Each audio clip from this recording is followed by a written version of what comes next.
Hey there everyone, this is Nick as founder and CEO at Hitgoc. So in previous video, I introduced you the for loops, right, in JavaScript. So you pretty much understood how it works, but in the today's video, I'm gonna explaining it in details, right, very deeply.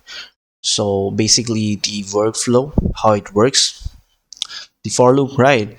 So let me just check the output before that. Um, guys, it was something like this, right? Okay, cool. So anyway, let me just make you guys understand for loop, right? So it starts basically, this is a general syntax of for loop. It starts with this for keyword, right, and then brackets, and three, it takes three arguments, right, one, two, and three, separated by semicolons. In the first argument, we have to initialize an iteration, right? A counter, or you can call it an iteration.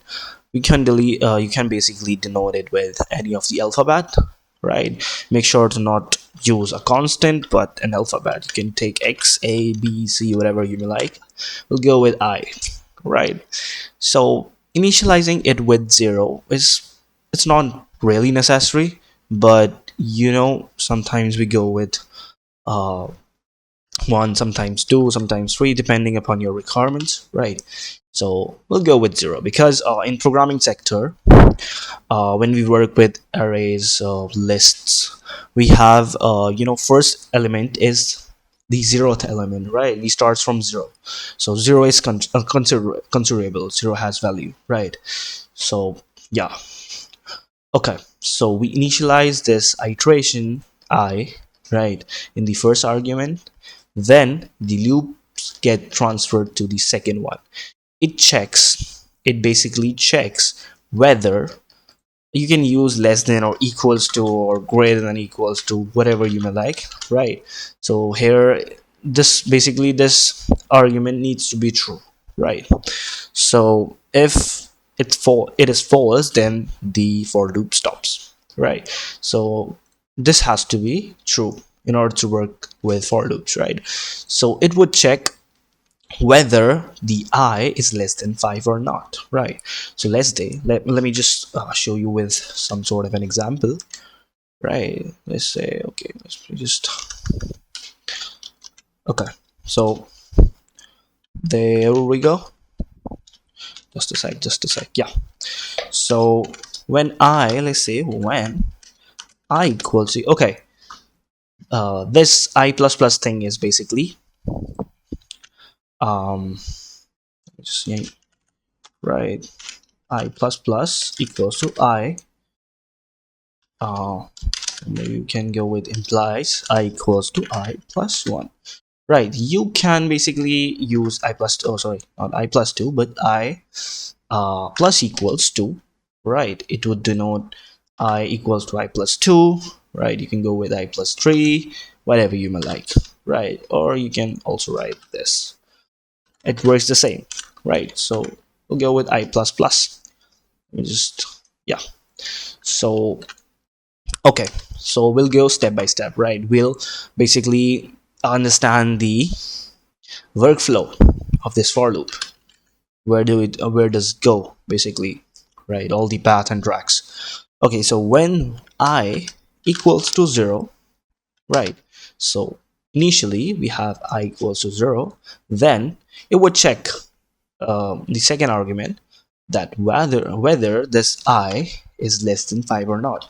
So I is 0, right? So you're checking 0 is less than 5 or not, which implies true, right? So if the statement is true, right, it won't go here, it will not go here, please make it sure, it will not go here, but it will be transferred to the inner block, the code block of this for loop, right? So this code block would be executed first before this third argument hits, right? As soon as this code blocks gets executed, third thing would be, sorry, fourth thing would be, it would get transferred to this third argument, right, the for loop. So it would basically iterate, by 1. I plus plus, as I stated, I equals to I plus 1, right? So it would get iterated by 1, right? So after we checked with this I equals to 1, I less than 5, and then code block executed, right? Then I plus plus. So I plus plus means I equals to I plus 1, right? Let me just make it here, right? Yeah.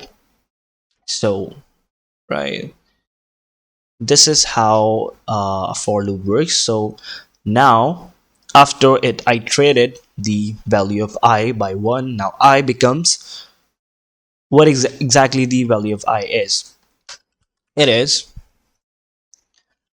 let's say when I equals to 0, I equals to 0 plus 1, that is equals to, that gives I equals to 1, right? So at first it was 0, after iteration it becomes 1. Now it goes to the first argument again, right? Now this time it is not 0, but I is 1. So second time, right, initially it was 0, second time it becomes 1, and then again it would check this condition, right? So it was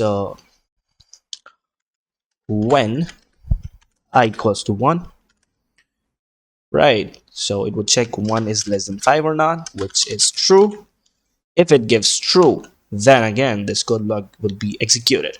After it gets executed, this I plus plus argument would be executed after it, after this code blocks, right? So we can just copy and paste it, right? When I equals to, let's say, 1, I equals to 1 plus 1, right? I gives 2, right? So now the value of I becomes 2. Now there's it would get transferred to the first argument, right? It becomes 2, then 2 is less than 5, true, code blocks executed, right? Then again iteration and so on, right? So it would be keep on like iterating the values and executing the code as soon as this condition goes false, right? So when it goes false, let me just oops. Okay, so yeah, 1 2 3 0 1 2 3 4, fifth won't be there, right? So let's say um just copy this line down, hit paste. When I equals to, let's say, 5, right? So I equals to 5 goes, sorry, when I is 4, my bad, 0 1 2 3 4, it has to be somewhere here, right? Oops. Yeah, cool. So when I equals to 4, it would give 4 plus 1, that is 5, right? So basically code stops here because okay, um after this, when I equals to 5, it would transfer this to the first argument, I becomes 5, but when it comes to the second argument, it checks 5 is less than 5, which is not the case, right? Which is a false statement. 5 is not less than 5, 5 is less than and equals to 5, right?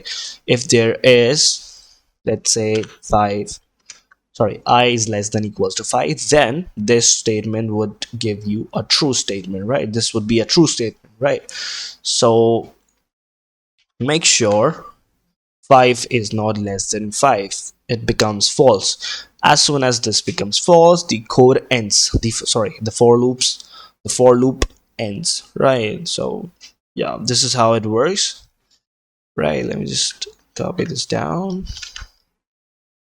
right? So 0 1 2, and yeah, so when I 0 1 2 3 and 4, right, 2 less than 5 true, 3 less than 5 true, 4 less than 5 true, I need one more, I guess, sorry, yeah, I equals to 5, which gives you 5 less than 5, which gives you false.